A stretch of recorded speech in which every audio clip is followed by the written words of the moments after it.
Tonight, for the first time and only on Denver 7, three sisters molested by a Colorado Catholic priest are breaking their silence. Their stories expose an ugly reality behind the stained glass of Denver's Archdiocese.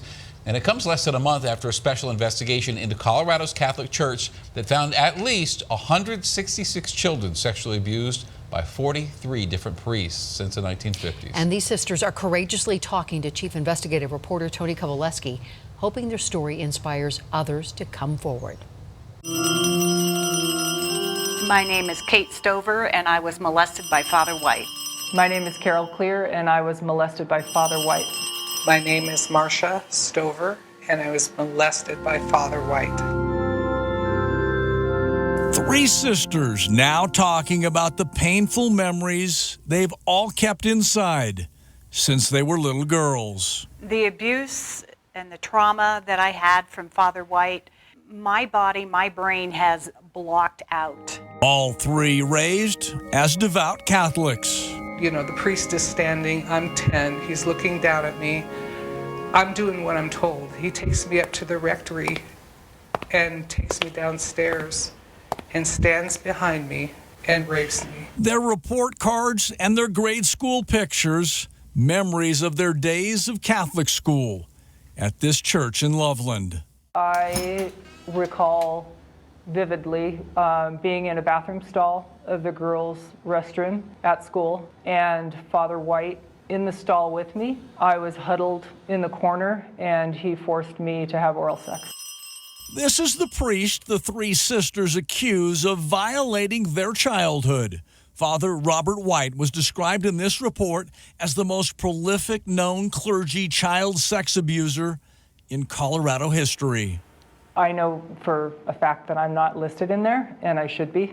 She's talking about this list, the state's report, of at least 63 confirmed victims of Father White. They know about me and the abuse that Father White, when I was at school. In fact, the Special Master's recently released report does not include any of the three sisters, a report that graphically details Father White's trail of terror. Molestations that continued for 21 years at 6 different parishes.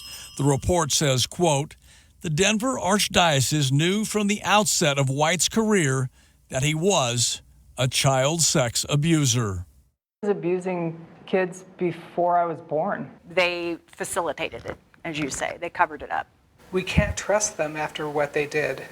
He had a list of kids that he had abused that the Denver Archdiocese knew about, and it's documented in letters back and forth. Letters that provide disturbing proof of the cover-up by the Archdiocese. This 1963 letter includes, Father White must leave the parish immediately because of the wide knowledge of his offenses in St. Catherine's Parish and Holy Family School. In 1965, the letter reads, "Because of boy troubles, I felt it best to get Father Robert White out of Colorado Springs immediately." He was moved at least 11 times in 33 years. He would only last 2 or 3 years in a parish before they were worried that parents were going to talk or that there would be a scandal. This 1961 letter reads, "I questioned as to possibility of scandal, and he is satisfied there is no danger."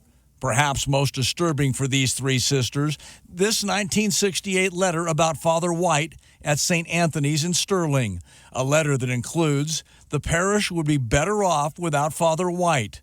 The letter concludes, "Father White should not be assigned to a parish where he will be involved with a school."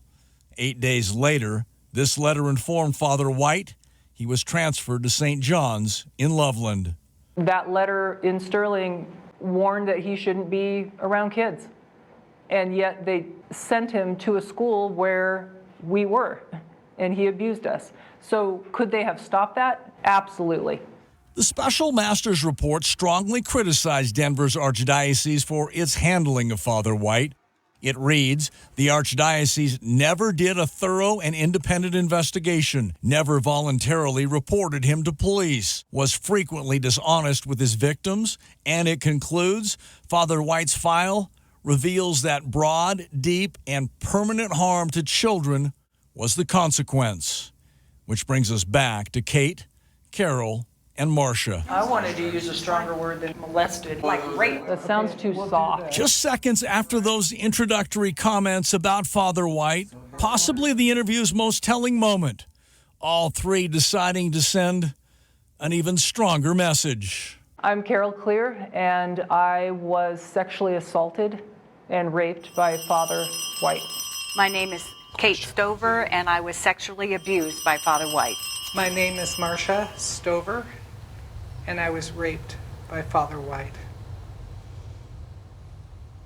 Disgusting. Those poor women. Chilling. So what is Denver's Archdiocese saying about all this? Well, and the Archbishop specifically mentioned Father White when he issued that blanket apology about the abuse last month. And a couple other notes for you. Denver's Archdiocese finally removed Father White in 1993 following his 3 decades of abuse. Father White passed away in 2006. And also in 2015, after mediation, Carol and the diocese reached a financial settlement. Kate and Marcia have recently filed claims against the church, all three telling me money will never heal the lifelong pains caused by Father White. I'm Chief Investigative Reporter Tony Kowaleski.